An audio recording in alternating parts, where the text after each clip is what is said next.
responding to the recent initiative, will have a live report. And changes for South Carolina driver's licenses, what you need to know as your news at 10 starts now. Live from Television Park, this is WJBF News Channel 6 at 10 on MeTV. Good evening, everyone. I'm Jenny Montgomery. Thanks so much for joining us. Coverage you can count on begins as there's a new push tonight to enforce a juvenile curfew in Richmond County. That curfew has been in place for years. It runs from 11 p.m. to 5 a.m. on weekdays, midnight to 5 a.m. on weekends. If a child is caught violating curfew, parents will be contacted and they can pick their child up at a holding location downtown. There could be fines, monitoring devices, house arrest, child in need of services or CHINs, or up to 3 days confinement depending on the offense. Parents can also get a citation.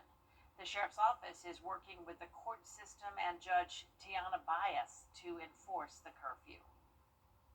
Again, this isn't about punishment. This is about protection. Protection from bad choices, bad influences, and being in the wrong place at the wrong time, which often has severe consequences that come along with some of those bad choices. While this curfew is nothing new, the Sheriff's Office wanted to get the word out so parents will know what can happen if their child violates curfew. We are getting reaction from the community to those plans to step up enforcement of the curfew. Hannah McDonald is live downtown tonight to tell us more about the community's reaction. That's right, Jenny. While the curfew is nothing new, Sheriff Brantley is reinforcing the juvenile curfew right before the school season starts. That's good news for some people who work and live downtown. They say large groups of young people can quickly get out of control and cause some big problems. Why are the parents letting all them out in the first place? That's the biggest issue. If the parents aren't going to do anything, then things will happen. It's just kind of a natural progression. I hate that it came to this, but I also see the outcomes. Jeff Hopkins tells me that it is nice seeing policemen out on the streets at night, but wishes they were not all in one centralized area. It's cool to see more visibility, but at times it can almost seem counterproductive. Having visibility is one thing, but having everyone just kind of seeming like it, sometimes it feels a bit over-policed. Not to say that they shouldn't be there, but just spread out a bit more. He works downtown and says enforcing the curfew is the right move. It's been a growing issue. The youths being out, you'll see large groups of kids and you know they're kids. There does need to be some form of control. The curfew on weekdays will be 11 p.m. to 5 a.m. and 12 a.m. to 5 a.m. on weekends. Back to you. The Aiken County Sheriff's Office is investigating a shooting. Officials report the shooting took place shortly after 8 p.m. One person was injured. No word on the extent of that injury. Time now for a first look at the forecast. Here's our chief meteorologist, Jenna Petracci. Well, we did have some storms this evening, and even though it wasn't widespread rain, these storms really dumped a lot of heavy rain over some places in the CSRA. So you can see many places stayed completely dry or just picked up around a trace amount of rain. But check out towards the northwest in Crawfordville, around Taliaferro County, 5 inches over just a very tiny area from storms that sat for a few hours. Then we also had some heavy rain with a severe thunderstorm warning tonight for parts of Screven County, 2 to 3 inches down there. We had another severe thunderstorm warning up in Saluda County, same deal, 2 to 3 inches. And right now on Live Viper 6, we are pretty much done with that threat of severe weather. We had this special weather statement that expired just a few minutes ago for parts of Aiken, Bamberg, and Barnwell counties. That's pretty much the last of the strong activity. We have some heavy downpours still here in Edgefield County, not seeing as much lightning though. And you can see the heavy rain in Barnwell and parts of Bamberg County still. And then as for Richmond County down to Burke County, we're just seeing widespread light showers. Here's a look at our Terry Lambert Hyundai Sky View Cam. The Green Jackets had an awesome win tonight against the Carolina Mudcats, and luckily it stayed dry over there in North Augusta. We are currently in those mid-70s through low 80s, warm and muggy tonight, but we cooled off a little bit with the rain. A little breezy out there, 24 miles per hour in Waynesboro, 20 in Aiken, and tomorrow morning we'll have a light northeast wind with temperatures in the 70s. More details coming up, and back to you, Jenny. All right, thanks so much, Jenna. A sixth person has been arrested in the murder of a 10-year-old girl in Aiken County. Frederick Trotty is charged with conspiracy. Quincy Dunbar allegedly provided one of the murder weapons, and Rodarius Blocker allegedly helped plan the shooting. Brandon Pollard Jr., Tremaine Wilson, and Timothy Harris Jr. are charged with murder. Last month, Lavinia Lowe was shot in the head while she was sleeping in her bed on Dorset Kinsey Road in Beach Island. Aiken County Sheriff Marty Sawyer says the suspects were looking for someone else, and that person had not lived in that house for more than a year. The South Carolina DMV is rolling out a new design for driver's licenses and state IDs. The update comes with new security features, as Caroline Yaffa explains. If you're headed to the DMV this fall, you could walk out with something just a little different. The DMV says their new licenses have a big emphasis on security. We are always challenged with staying a step ahead of the bad guys. This is what you will receive in the mail, and you will unfold it and have the license here in the middle. It will be very tamper resistant and very counterfeit resistant as far as the material itself, and we're excited to offer a new, more secure, again, just material-wise document to the people of the state. The DMV says these new designs include updated security features to protect against fraud and counterfeiting. Besides a cleaner layout, the cards have features to make them harder to duplicate. I'm gonna get a new one because if it helped me with my security any at all, it's a benefit. And it may be some things that I don't fully understand that it can help me with. At least I'll have. I think it's a good thing that the DMV is making South Carolina safe for all citizens. While the new license isn't required, the DMV recommends it, especially for those needing real IDs because they are real ID compliant. The good thing is that it was somewhat of a non-event for South Carolina, and I think really wasn't a thing, which I think speaks to the testament of a number of things. One, the DMV here in South Carolina started issuing real IDs in 2018, and by far the majority of our population already has one. The new licenses will cost the exact same as purchasing one now. In Columbia, I'm Caroline Yalfa. Tax-free weekend in downtown Aiken kicked off today with a sidewalk sale. County students are already back in class. Businesses are expected to welcome families downtown to snag some great deals for school and beyond. So we carried newborn all the way up to size 16. So a little bit of everything. So for newborns, obviously blankets, pillows, clothing is all tax-free. But for older kids, you can get backpacks, lunchboxes, shoes. We carry a lot of tennis shoes and stuff that's great for school. And depending on dress code, we carry jeans and t-shirts and all that stuff as well. The sidewalk sale will be happening again tomorrow. Meanwhile, South Carolina's tax-free weekend runs through Sunday. And if you're going out shopping this weekend, bring the rain gear with you because it is looking pretty wet. I'll have more details with a look at your futurecast when we return. I always have the people in the store. Please, somebody toss Abe back in the fountain. You buzz off. They're all the luck you need. Win up to $2 million with the Lucky 7 scratchers from the Georgia Lottery. At Antenna TV, we've got big hair. An even bigger personality. I know that. We've got cool guys. Thank you, you have great taste. Classy ladies. And strange characters. You can get wholesome family time. You're the best daddy in the whole world. Or, not. Because no matter what you're looking for, Antenna TV has something for everyone. Coming this fall to WJBF 6.3. Now, your most accurate forecast with WJBF Live 5/6. Welcome back. Like I mentioned at the top of the show, we did have some severe thunderstorm warnings today, and I have a couple storm reports to go over with you. Saluda County Dispatch reported a tree on the roadway on John Rushton Road. That was around 7:55 p.m. And then down in Screven County, we also had that severe thunderstorm warning, and a tree was reported down on one lane of Old Poor Robin Road near the intersection with Newington Highway, and that was around 7:59 p.m. So both of those severe storm warnings happened around the same time. We have a few hundred power outages as well. Aiken County saw some strong storms, especially in the eastern portion. And right now on Live Viper 6, we're seeing just widespread light rain stretching from McDuffie County down down to Burke County. A few heavy downpours still in Edgefield County. You can see this cool feature here. It's about to pop up. This is an outflow boundary. There it is, that green line. That started up in Aiken County, and then that's what triggered some additional storms to pop up in Barnwell and Bamberg counties, and that's what we're seeing now. So the strongest activity stretching from Barnwell all the way down towards the South Carolina coastline, but not bad here in Augusta, just that very light rain coming down. This is our Terry Lambert Hyundai Skyview cam outside the station.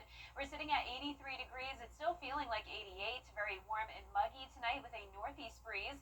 Temperatures have really fallen in our northwestern counties, now down to 75 in Crawfordville, but still at 80 in Waynesboro, 81 in Barnwell. So the cold front that we were watching today has now transitioned to a stationary front with an area of low pressure right across the CSRA, which means more rain chances this weekend.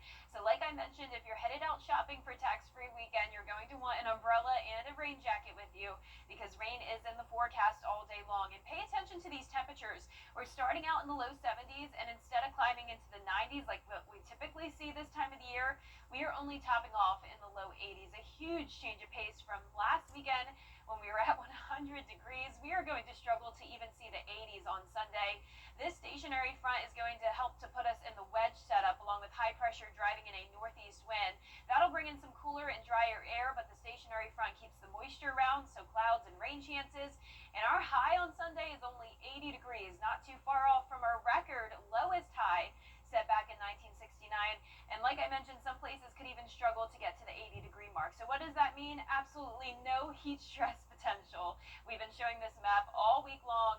No longer need it for this weekend. You don't have to worry about being overheated, and you also don't have to worry about the humidity being quite as bad if you are north of I-20. Dew points are actually going to fall quite a bit. We could see some upper 50s on Sunday afternoon for the dew points.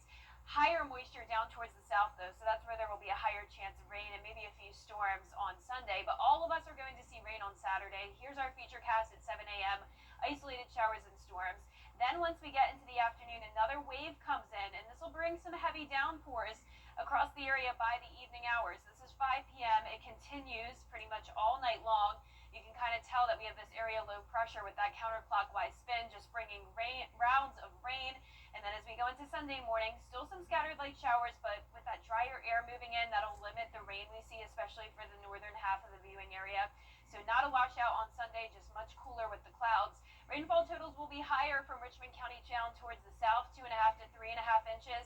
Not quite as much rain up towards the north. But you can see our 10-day forecast showing additional rain chances as we go into next week, and the temperatures will still be below average. Lots of upper 80s to start the week.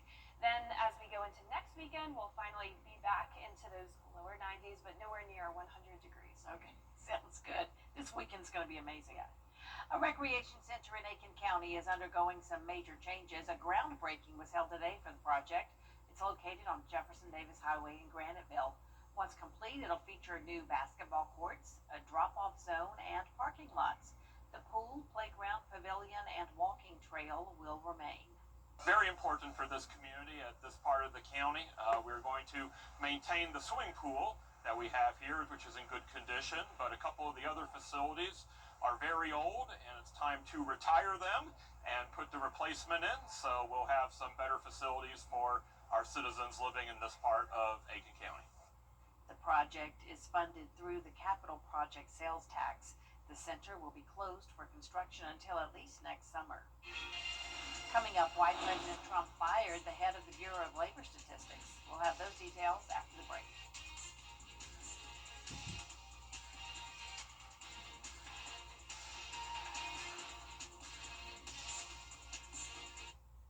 For many in the CSRA, Coming up, it is scrimmage time for Georgia high schools. Stay tuned for highlights from the matchups in Columbia County. Next in sports.